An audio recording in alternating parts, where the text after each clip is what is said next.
In recent days, some governments in the Middle East have been doing their part. They have delivered public and private messages urging the dictator to leave Iraq so that disarmament can proceed peacefully. He has thus far refused. All the decades of deceit and cruelty have now reached an end. Saddam Hussein and his sons must leave Iraq within 48 hours. Their refusal to do so will result in military conflict, commenced at a time of our choosing. For their own safety, all foreign nationals, including journalists and inspectors, should leave Iraq immediately.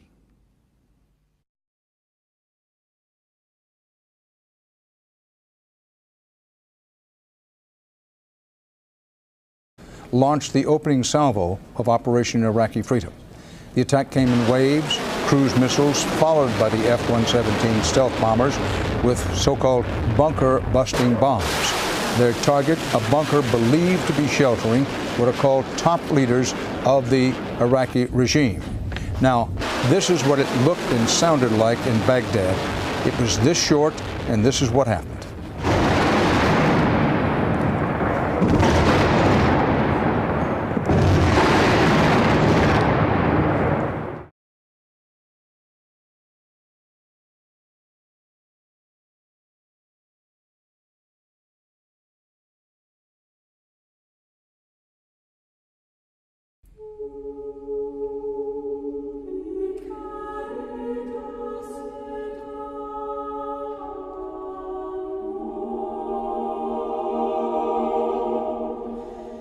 At this hour, American and coalition forces are in the early stages of military operations to disarm Iraq, to free its people, and to defend the world from grave danger.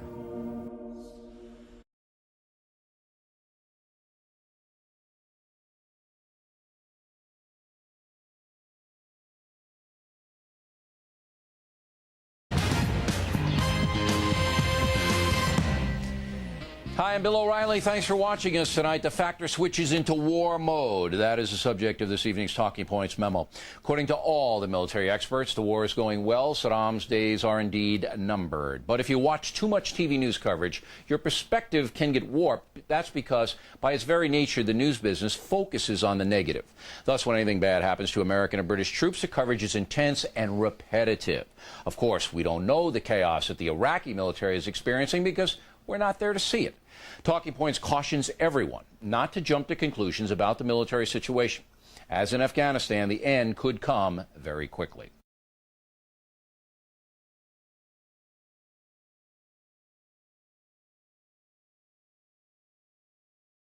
This is the scene in central Baghdad.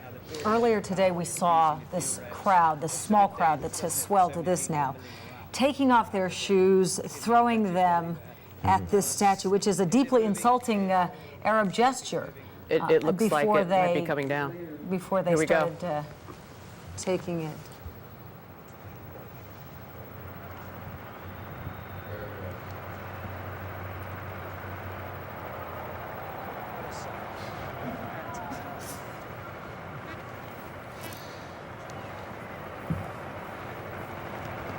They could get the brass to bend, but not to break. Apparently, people throwing garbage at the statue. And Lara Logan is back online with us again right now. Lara, you're right there. Tell us what's going on.